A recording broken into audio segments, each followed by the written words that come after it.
We speak of hate. One thing I think we all hate is fines, and if you live in Victoria in particular, you are facing more fines than anyone in the country. Victoria, new data reveals, takes a larger percentage of its overall state revenue from fines than any other state in the country. Nearly $1 billion worth of fines have been collected this financial year alone. Now, we know that Victoria is in a hell of a lot of trouble when it comes to their debt. Their net debt is set to hit $178 billion by 2027. It's one of the most indebted jurisdictions in the world, mind you. So they've gone, well, how the hell can we recover all this money from people? I know, we'll just go and get more speeding fines, more parking fines, more red light fines, on it goes. And in fact, the numbers are going up. They're setting targets for themselves. The government is aiming to process 2.8 million infringement notices this financial year, which is 1 million higher than it was the previous financial year. So they've already planned to fine you as hard and as long as they can. And one of the reasons they've been able to do this and actually generate all this revenue is because they've started fitting cars with number plate recognition things. And they have people from the Sheriff's Office driving around in shopping centre car parks, looking at people's number plates. And if it comes up, even a parking fine, right? It comes up that you've got a fine overdue. They clamp your wheels so you can't drive out of there until you pay your fines. They are so desperate to get their hands on your money in Victoria because they have no money. They've had to cancel the Commonwealth Games and God knows what else, that they're literally clamping your car until you hand over all your money so they can go, oh my God, thank God. In the middle of a cost of living crisis, this is actually disgusting. So you, the government, have racked up this ginormous debt. Every state had to deal with COVID. No one did it as badly as you, so your debt is the biggest. And now you are crushing the living daylights out of people financially who already have the daylights crushed out of them. With inflation, with interest, like everything is breathing down their necks right now. They need every spare penny they can get just to put food on the table, keep a roof over their heads. And the state is still screwing you yet harder for some people. Getting a fine right now in the mail would be a breaking point for their mental health. There would be tears and they would not be unwarranted. So just the very fact that this is happening, I genuinely find it utterly disgusting. And I think there's an argument here for those countries that fine people based on their salary. Now, I know that there's sensible arguments against this, but right now, the pain isn't proportionate.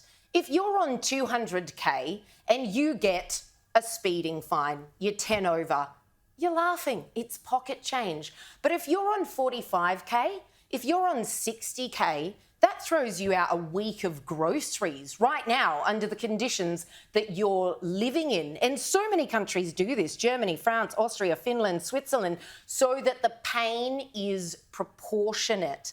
And I think when we're living in these really tenuous financial times where every $5 note counts for a lot of people, people are skipping their daily coffee, they can't afford that $5. Every cent counts. And it would take a lot of revenue out of the state's pocket, and goodness knows that's the only reason why they're doing it. So if you get flashed by a multi-nova, you're just like, joke's on you, suckers, I'm on 45K. Because they've already got the fines on the books, right? The fines aren't going anywhere. They could recover them at any time they want. The reason they're choosing to recover them right now is because they desperately need the money. I mean, there's no reason don't desperately need the money. Exactly.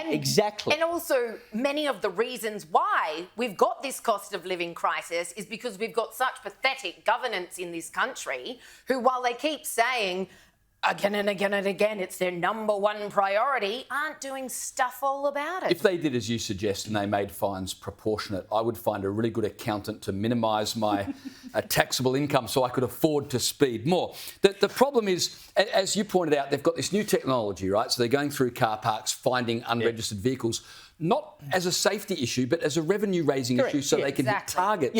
So one of the problems with this is that it becomes revenue-raising which then creates a cynicism in the public where we don't trust law enforcement anymore. We don't trust government because they're out to get us. Yeah. They are out to get you. But they shouldn't be. Don't say it like it's a misunderstanding. They're supposed to be serving us, not just pilfering from us. And the other problem with this, of course, is that increasing fines is not a sign of success from the government, it's a sign of failure, right? If more and more money is being raised from speeding fines, then clearly road safety campaigns are not working, safety signs, etc. are not working. And as well, it incentivises petty legislation. We talked the other night about how here in Sydney, there's dozens and dozens of parking infringements that you can be done for.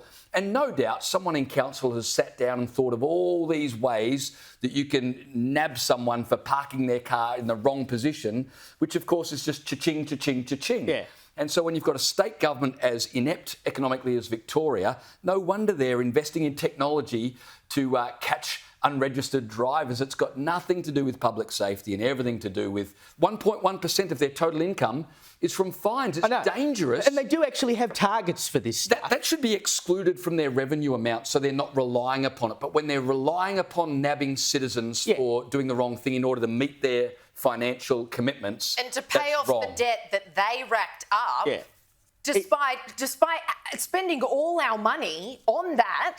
So you spend our money, racked up a debt, and now you're hitting us harder to pay off the debt that we have due to your poor governance. And by the way, the number of road deaths in Victoria last year was 295, which was up 22.4%.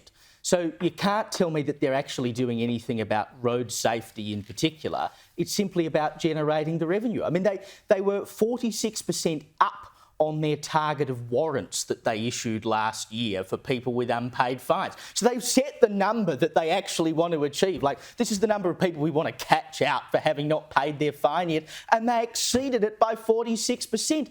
They have targets. Don't let anyone tell you that whether it's parking fines or anything else, they don't have targets. They absolutely have targets. They need the money. They want you to get fined. I've got family in Victoria, but speaking of, I reckon you should just get a fine for living in Victoria. It's so bad, Liz. That's basically what the government's doing.